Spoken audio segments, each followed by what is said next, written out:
코로나19 이후에 어떤 시대가 올 것인가, 그것이 이제 우리가 이제 준비해야 될 시점에 이제 왔습니다. 이전에는 이제 먹고 사는 경제가 이제 우리가 최우선이었지 않습니까? 그죠? 근데, 뭐 대량 생산이나 산업화로 인해서 많은 사람들이 이제 먹고 사는 문제가 그렇게 큰 문제가 되지 않은 시대를 지금 저희들이 살고 있습니다. 그래서 이제, 또 다른 100년, 이제 앞으로의 100년은 아마 생명과 안전이 중요시되는 사회를 저희들이 살 것 같습니다. 여러분, 굉장히 많은 자연들이 인류에 의해서, 사람들에 의해서 파괴되었습니다. 그죠? 자연 생태계가 굉장히 많이 파괴되었어요. 그래서 결국에는, 여러분, 지금 신종 바이러스, 또 수많은 또 불치병들이 알지 못했던 에이즈 같은 중간에 막 나오는 그런 불치병들이 이제 속속들이 막 생겨날 것입니다. 이것이 이제 인간의 죄에 대한 대가죠.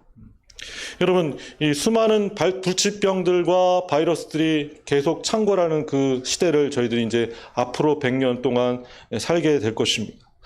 여러분, 바이러스는요, 여러분, 저희도 이게 굉장히 요즘 많은 분들이 이제 의학 전문에 대해서, 의학에 대해서 굉장히 전문가가 되셨어요. 그죠? 다들 이제 관심이 많으시죠? 그죠?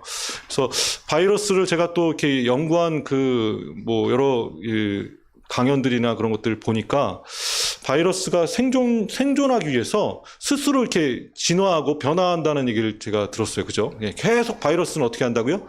계속 바꾸고 있습니다. 어떻게든 살아남으려고 사람들에게 전파시키려고 스스로 제어하고 바꾸고 있다는 것을 알게 됐습니다.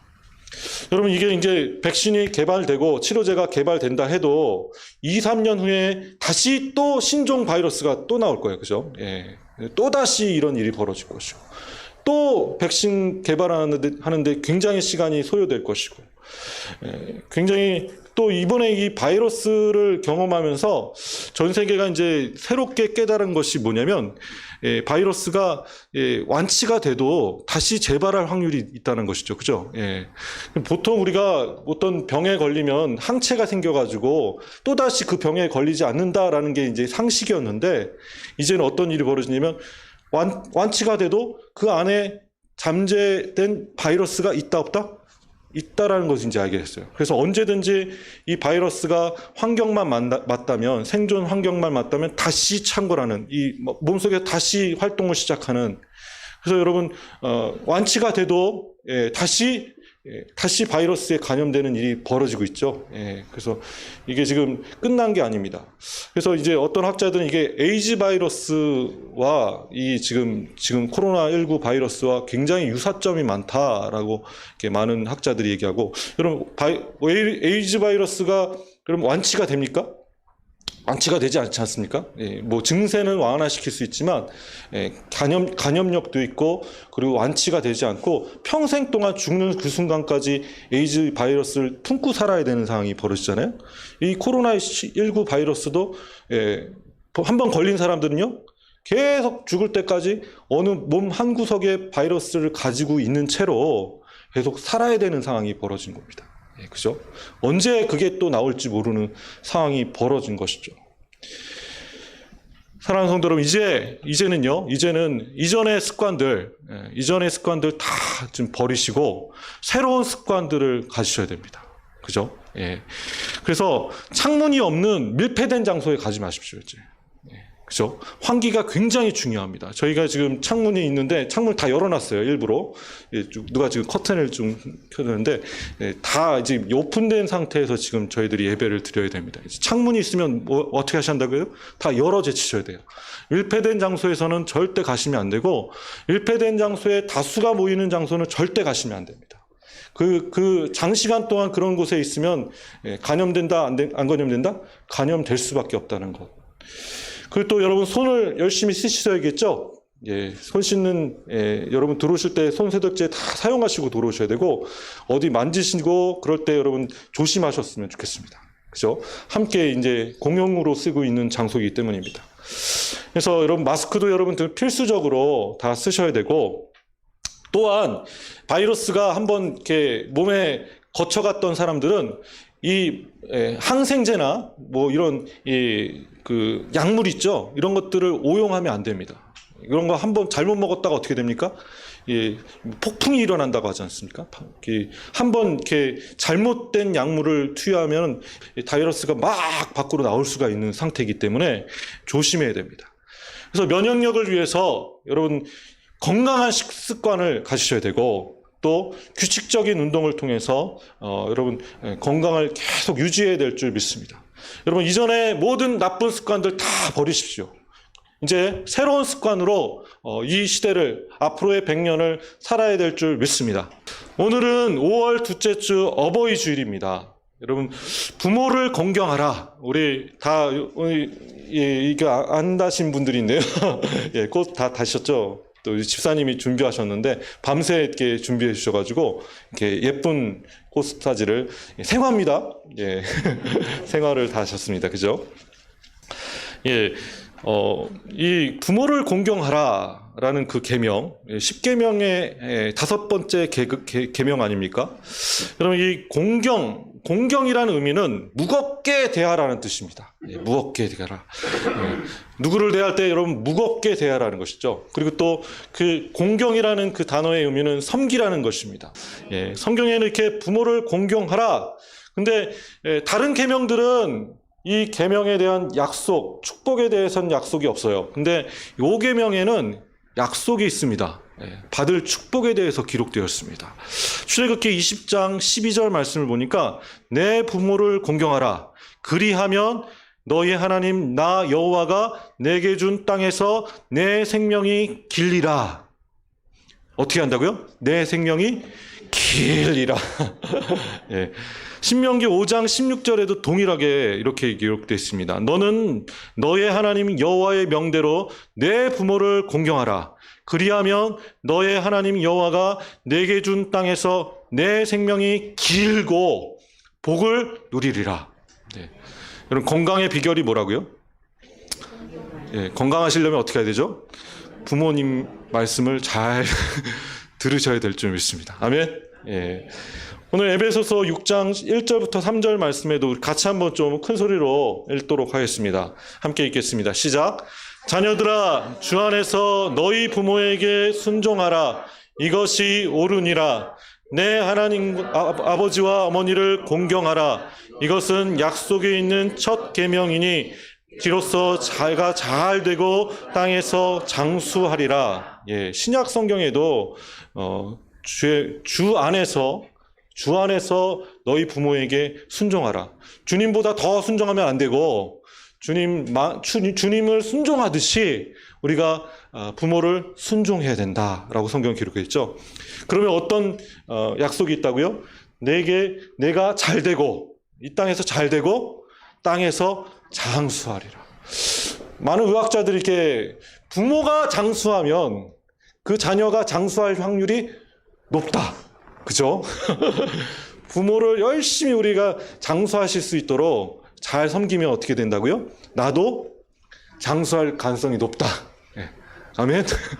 우리도 마음 편히 여러분 부모님께 잘 해드리면 어떨까요? 부모님들이 여러분들 먹을 것들도 잘 정성을 다해서 공급하실 것이고, 그죠? 그리고 또 여러분들 정말 신경 써서 여러분들의 마음을 잘 다스려 줄 텐데, 여러분 부모님께 순종하시고 또 그 부모님께 순종하실 부모님이 없으시다면 우리 자녀들을 노엽게 하지 마시고 오늘 성경 말씀 4절 말씀에 뭐라고 나옵니까? 내 아비들아 너희 자녀를 노엽게 하지 말고 오직 주의 교훈과 훈계로 양육하라.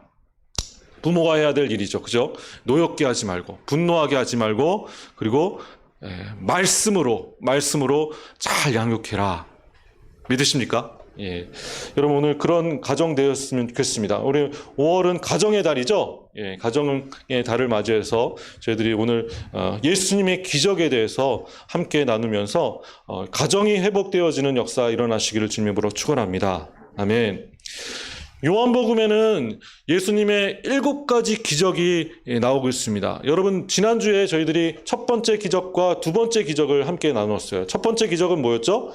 가나의 혼인잔치. 두 번째 기적은 왕의 신하의 아들을 고쳐주신 열병에 걸린 아들을 고치신 예수님의 기적. 예, 오늘은 어떤 얘기가 있을까요? 세 번째, 베데스다 연못가에 있는 오래된 병자, 38년 된 병자를 고치신 예수님의 기적을 함께 나누도록 하겠습니다. 여러분 잘 생각해 보십시오. 이제 첫 번째 기적은 지난주에 저희가 뭐라고 말씀했죠? 첫 번째 기적은 신혼부부에게 주신 기적이다. 가정이 시작되는 그 시점에 그 신부와 신랑에게 모든 영광이 다 돌아갔다라고 말씀드렸죠. 예. 그래서 그 하객들이 다 그 기쁨을 다 나눴고 그 혼인잔치, 이 혼인잔치에 예수님께서 참여하셔서 기적을 베푸신 가정의 시작에 베푸신 기적이었다. 여러분 두 번째 기적은 왕의 신하의 아들에게 주신 기적인데 그 기적을 통해서 어떤 일이 벌어졌습니까? 온 집안이 다 예수 그리스도를 믿는 역사가 일어났습니다. 아멘. 그 병든 자녀 하나를 고쳐주심으로 어떤 일이 벌어졌어요? 온 집안이 예수 그리스도께서 하나님이신 것을 믿고 돌아오게 되었습니다. 아멘. 온 집안이요.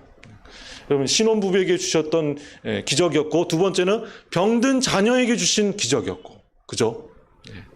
그리고 세 번째 오늘 기적은 가족도 없고 친구도 없고 가정이 파괴되었고 아무도 갈 데도 없고 그 기쁨을 나눌 사람들도 없고 오늘 은둔형 애토리 같이 행여병자 같이 그렇게 길거리에서 먹을 것을 구걸하고 있는 가정이 없는 한 병자에게 주신 하나님의 기적입니다.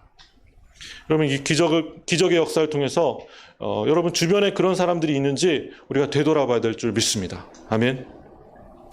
이 병자는 구체적으로 어떤 병에 걸렸는지 성경에 기록되어 있습니까? 안 기록되어 있습니까? 기록되지 않았습니다. 예. 근데 장애인은 아닌 것 같아요. 그죠? 우리 아까 저희 첫 번째 말씀 읽었던 것처럼 함께 봉독했던 것처럼 여기 보니까 병자, 맹인, 다리 저는 사람, 혈기 마른 사람 이런 그 중에 병자가 들어갔어요. 근데 이 사람은 병자입니다. 근데 맹인도 아니고 다리 저는 사람도 아니에요. 그죠? 그리고 또 혈기 마른 그런 특별한 병에 걸린 사람도 아닙니다. 근데 병자다라고 기록되었습니다. 아마 내부에 어떤 병이 있었을 가능성도 있고 어떤 죽을 병, 지금으로 치면 뭐 암에 걸렸을 확률도 높고 도저히 38년 동안 불치병으로 암이나 뭐 이런 것들은 금방 죽지만 38년 동안 장기간 동안 몸에 고통이 오는 그런 병을 가진 한 병자에게 주신 기적입니다. 여러분 몇 년 동안 그가 병자였다고요? 38년입니다. 그죠? 오늘 요한복음 5장 4절 말씀을 같이 한번 좀 읽겠습니다. 4절 말씀 읽겠습니다. 시작. 이는 천사가 가끔 못에 내려와 물을 움직이게 하는데 움직인 후에 먼저 들어가는 자는 어떤 병에 걸렸든지 낫게 됨이더라. 지금 이렇게 가로를 쳐서 이것을 지금 베데스다 못에 대해서 설명하는 성경의 저자가 이렇게 설명해 주는 모습을 보는데 거기에 한 병자가 있었습니다. 38해. 여러분 누가 38년 동안 그 병으로 고생하고 있다면 여러분 가능성이 있어요, 없어요? 거의 없습니다. 불치병입니다. 도저히 고칠 수 없는 병입니다. 여러분 이 병자가 38년 동안 그렇게 병자로 있는 것을 예수님께서 어떻게 하셨다고요? 보시고 누운 것을 보시고 그리고 어떤 병이라고요? 벌써 오래인 줄 아시고 예수님께서 여러분 보시고 여러분에 대해서 다 아시고 여러분 뭐라고 예수님께서 말씀하셨어요? 우리 같이 한번 뒷절 한번 읽겠습니다. 시작. 내가 낫고자 하느냐라고 외치시고 있습니다. 내가 낫고자 하느냐? 낫고자 하는 의지가 있느냐? 지금 누워서 아무것도 안 하고 그냥 누워 있는데 38년 동안 그렇게 누워 있는데 도대체 낫고자 하는 의지가 있느냐라고 물으신 것입니다. 여러분 이에 병자가 뭐라고 대답을 합니까? 뭐라고 대답하죠? 우리 같이 한번 좀 보겠습니다. 병자가 대답하되 시작. 병자가 대답하되 주여 물이 움직일 때에 나를 못에 넣어주는 사람이 없어 내가 가는 동안에 다른 사람이 먼저 내려가나이다. 아니 무슨 병에 걸렸는지 예수님께서 아시고 그리고 낫고자 하느냐라고 의지를 물어보셨는데 지금 병자가 뭐라고 대답했어요? 물을 움직일 때 못에 넣어주는 사람이 없습니다. 나를 도와주는 사람이 없어요. 내 주변에는 아무도 나를 도와주지 않아요. 라고 자기의 신세를 한탄하는 모습을 보게 되죠. 여러분 이 베데스다 연못에 있는 38년 된 병자, 여러분 이 병자는요 아무 주변에 도와줄 사람이 없어요. 그를 도와줄 사람이 없습니다. 언제부터 그랬을까요? 38년 중간에 아마 그런 일이 있었을 거예요. 그죠? 예, 그 어느 순간부터 이 베데스다 못가에서 계속 뭐라고 있었습니까? 물이 움직이는지 안 움직이는지 계속 주시하고 볼 수밖에 없었습니다. 여러분 지금도 이 베데스다 못이 이제 발견되어 가지고 이렇게 그 성지순례 가시면 보실 수가 있어요. 근데 그게 간헐천이에요, 간헐천. 그러니까 중간에 지하수가 툭 튀어나온 그런 천이죠. 그러니까 어느 순간에 여러분 샘물 솟듯이 물이 퐁퐁퐁 나올 수 있어요, 없어요? 예, 연못이니까 고여 있지만 물이 가끔씩 나오는 그런 간헐천입니다. 그래서 가끔 물이 볼록볼록 나오면 어때요? 사람들이 어떤 일을 할까요? 다 같이 물속에 쿵당쿵당 빠지면서 1등으로 들어간 사람만, 가장 먼저 들어간 사람만 그곳에 하나님께서 천사가 와서 목욕하니까 이 병을 고쳐줄 것이다 라고 믿고 다들 그 천사가 목욕하는 그 물에 동하는 것을 보고 물속에 쿵당쿵당 빠졌을 거예요. 여러분 누가 먼저 빠졌는지 여러분 순위를 정할 수 있어요, 없어요? 순위를 정할 수가 없습니다. 그죠? 그래서 대부분 고침 받았어요? 못 받았어요? 못 받았겠죠. 그럼 다 실망하고 그러면서 실망하면서 마음속에 어떤 마음이 들었을까요? 내가 쟤 때문에 부정 사가지고 못했다고 그렇게 원망하는 것이죠. 여러분 그 원망이 오늘 그 병자에게 나온 고백 아닙니까? 그죠? 아무도 나를 도와주지 않습니다. 그죠? 여러분 1등에 들어가는 걸 확인할 방법이 있습니까? 없습니까? 확인할 방법이 없어요. 그래서 다들 실망하고 원망하는데 가끔씩 물속에 들어가서 병에 호전되는 사람이 있었을까 없었을까요? 있겠죠. 병이라는 것은 여러분 시간이 흐르면 낫는 병들이 정말 부지기수입니다. 그죠? 그래서 호전된 사람의 이야기를 또 간증을 듣습니다. 그러면 어떻게 될까요? 그 사람은 또다시 하루 종일 24시간 내내 잠자는 시간 빼고 계속 연못가가 움직이는지 안 움직이는지 그것만 쳐다보고 있는 그런 모습. 여러분 이런 모습이 오늘 우리의 모습 아닌가요? 우리의 모습이 이런 모습 아닌가요? 여러분 정말 우리에게 예수님께서 이렇게 말씀하시고 계세요. 정말 낳기를 원하냐? 정말 낳기를 원하느냐? 반문하시고 계십니다. 네가 정말 낳기를 원하면 네가 왜 여기 있니? 정말 낳기를 원한다면 그 자리에 있으면 안 돼. 왜 거기 있어? 여러분 예수님께서 고침받은 병자에게 나중에 찾아가세요. 이제 그 기적이 일어난 후에 나중에 예수님께서 병자를 찾아가셔서 이런 말씀하십니다. 너 다시는 그 자리, 죄 짓는 자리에 있지 말아라. 죄 짓지 말아라. 라고 말씀하세요. 14절 말씀에 보니까 제가 읽어드리겠습니다. 14절에 그 후에 예수께서 성전에서 그 사람을 만나 이르시되 보라 내가 나았으니 더 심한 것이 생기지 않게 다시는 죄를 범하지 말라 하시니 14절 말씀에 기록되었습니다. 여러분 그 자리에 있는 것은 죄를 범하는 것입니다. 믿으십니까? 예. 여러분 그래서 오늘 8절 말씀 보니까 8절 말씀 같이 한번 좀 읽겠습니다. 시작. 예수께서 이르시되 일어나 내 자리를 들고 걸어가라 하시니 예수께서 이렇게 일어나라고 외치십니다. 일어나라 내 자리를 들고 걸어가라 라고 외치시고 계세요. 누워있던 그 오랜 시간 38년 동안 길게는 38년 동안 그렇게 누웠던 그 자리 여러분 그 자리에 뭐가 있을까요, 여러분? 온갖 쓰레기들이 다 있겠죠? 예, 그죠? 거기서 주워 먹던 그런 음식물 쓰레기도 있을 것이고, 그 수많은 자기가 확보했던 그 자리, 여러분 그 자리 확보하려고 얼마나 오랜 시간 동안 버텼겠어요, 그죠? 예, 그 자리 확보하려고 그 구걸하는 그 자리죠, 그죠? 그 자리에 그 행각의 한 부퉁이의 그 자기의 자리, 그 자리를 유지하려고 얼마나 노력을 했겠습니까? 그 자리를 어떻게 하죠? 자리를 들고 일어나라라고 말씀하십니다. 여러분 예수님께서 이런 말씀하실 때 병자가 예수님이 어떤 분인지 알았어요, 몰랐어요? 몰랐어요.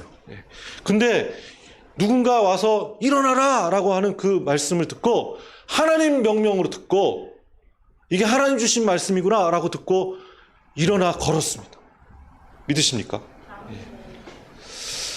여러분 믿음은요 올바른 순종으로 우리가 믿음을 완성할 수 있습니다. 여러분 믿음이라는 것이 어떤 것이라고요? 올바른 순종이다. 그냥 마음으로 그냥 믿고 그냥 끝나신 것이 아니라 올바른 순종으로 나와야 올바른 믿음이다라는 것을 우리가 아셔야 될 줄 믿습니다. 아멘. 그래서 무엇이 잘못된 믿음인지, 우리 순간에 무엇을 잘못 믿고 있는지, 내가 있는 자리가 도대체 뭐 하는 자리인지 정확하게 인식하시고 잘못된 믿음들을 다 버리시는 저와 여러분 되시길 주님의 이름으로 축원합니다. 여러분 저희들 지난주에 잘못된 믿음이라는 것이 뭐라고 얘기했어요? 눈에 보이는 것만 믿는 것이죠. 눈으로 확인한 거 아니면 믿지 않는 것이 믿음이다 라고 착각하지 마십시오. 아멘. 눈에 보이지 않는 것을 믿는 것이 참된 믿음입니다. 믿으십니까? 예. 눈에 보는 것만 추구하는 것, 눈에 보는 거에 막 두려워하고 눈에 보는 거에 염려하고 걱정하고, 이것이 여러분 잘못된 믿음이다라고 말씀하셨죠. 오늘 말씀을 통해서 알 수 있는 건 뭡니까? 사람들이 많이 모이는 곳에만 하나님께서 역사하신다고 믿는 것. 그리고 이렇게 작은 숫자가 모였지만 여기 하나님 함께 하십니까? 함께 하십니까? 사람들이 막 구름대로 모여들어야지 하나님이 역사하신다고 잘못된 믿음 가지고 있는 사람이 있어요, 없어요? 수만 명이 모여야지만 하나님이 역사하신다라고 그렇게 고백하는 것. 여러분 성경에 어디 그런 얘기가 있습니까?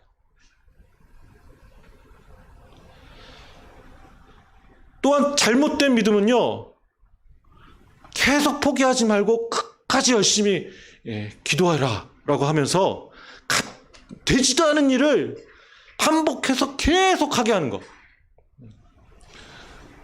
계속 그 일을 반복하게 하는 것. 여러분 다른 종교는 이런 반복하는 것 뭐예요, 여러분? 탑돌라고 하죠.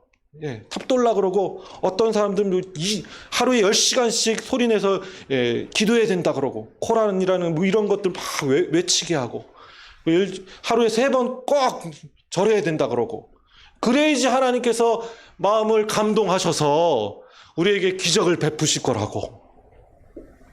같은 일상생활을 계속 반복하게 함으로써 그것을 하나님의 기적을 체험할 것이라고 그렇게 잘못된 믿음을 우리에게 가르치고 있어요. 여러분 사랑하는 성도 여러분, 정성을 다해서 어떤 일을 반복적으로 하는 것, 이것을 통해서 하나님 예수님의 기적을 절대 일어나지 않습니다.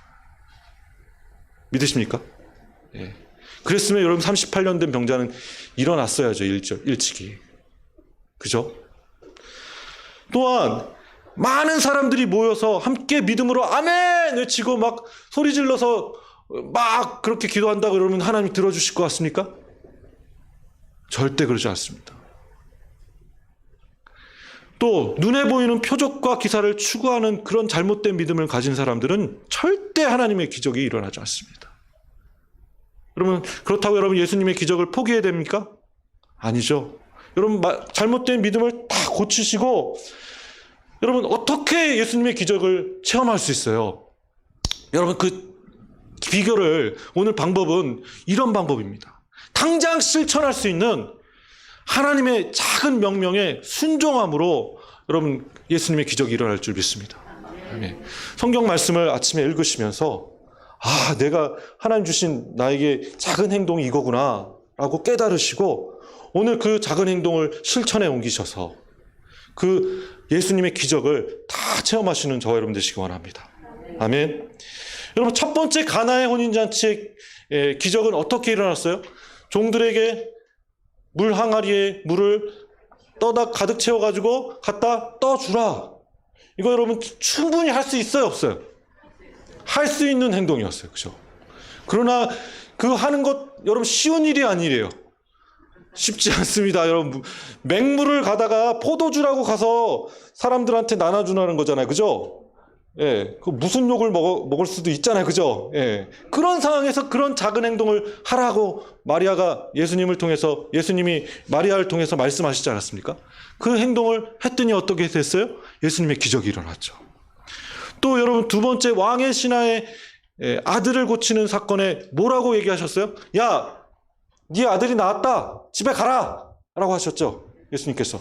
그때 그 왕의 신하가 아멘 하고서는 집에 갔어요. 집에 갔습니다. 여러분, 중간에 신하를 만나서 와, 내 아들이 그 시에 예수님 말씀하신 그 시에 나왔구나 라고 했습니다. 집에 가는 게 쉬운 일이 아니래요. 쉽지 않습니다. 믿고 집에 가는 게 쉽지 않아요. 여러분, 이렇게 충분히 할 수 있는 일. 오늘 야, 일어나고 자리에 털고 일어나서 가라. 여러분, 그거 쉽지 않습니다. 하지만 여러분, 작은 행동입니다. 충분히 할 수 있습니다. 아멘. 여러분, 30년 된 병자가요, 안식일에 자리를 들고 일어나서 걸어간다는 게, 고침받아가지고 걸어간다는 게 무슨 의미인지 몰랐을까요? 그 안식일을 범한다는 거, 바리새인들과 사두개인의 교훈을 어긋나는 것, 이것 때문에 자기가 큰일 날 수도 있다는 거 알았을까요? 몰랐을까요? 알았죠. 예. 그래서 이거 순종하기 좀 마음속에 힘들었을 거예요. 그죠? 아, 자리를 걷고 일어난다는 건, 들고 일어난다는 건, 그러니까 물건을 들고 일어난다는 일하는 거잖아요. 안식일에 금지된 법이거든요. 그것을 예수님께서 하라고 하니까 해야 되는 상황이에요. 그 믿음으로 해야 되는 게 쉬운 일은 아니에요. 그것도 성전 앞에서요. 성전 앞에서 그 일하는 거 쉽지 않습니다. 여러분, 예수님께서 그 사람이 곧 자리를 들고 걸어가니 이날은 안식일이니 라고 얘기했습니다. 사랑하는 성도 여러분, 잘못된 습관, 잘못된 믿음 다 내려놓으십시오. 아멘. 작은 행동, 우리가 이건 하나님, 내가 이건 정말 할 수가 없습니다 라고 했던 그 작은 행동, 오늘 실천하시길 주님으로 축원합니다. 하나님 하시라는 그 작은 행동. 근데 그 작은 행동이요, 우리는 충분히 할 수 있지만 하기 어려운 행동이에요. 참 힘든 행동입니다. 하지만 해야 될 줄 믿습니다. 우리 성길교회 모든 성도들 다 그 예수 그리스도의 기적을 체험하시는 삶 되시기를 주님으로 축원합니다. 아멘. 우리 같이 한번 기도하겠습니다. 우리 같이 한번 시간, 우리 잘못된 믿음들, 잘못된 생각들, 잘못된 습관들, 옛 습관들을 다 버리고 새로운 습관을 가질 수 있도록 해달라고, 하나님 새로운 믿음을 주시고 새롭게 하는 역사 일어나게 해주시고, 그 자리에서 일어나서 걷는 역사가 우리 삶 가운데 일어나게 달라고, 우리의 생각으로 이건 하지 않아야 된다라고 생각했던 것들 하나님 하라 하시면, 하나님께서 명하시면 하는 작은 행동을 실천하는 믿음의 성길교회 성도 될 수 있도록 해달라고, 우리 간절히 한번 통성으로 기도하며 주님 앞에 나갑니다. 우리 다 같이 한번 기도하겠습니다. 오 할렐루야. 하나님 감사합니다. 하나님 이 시간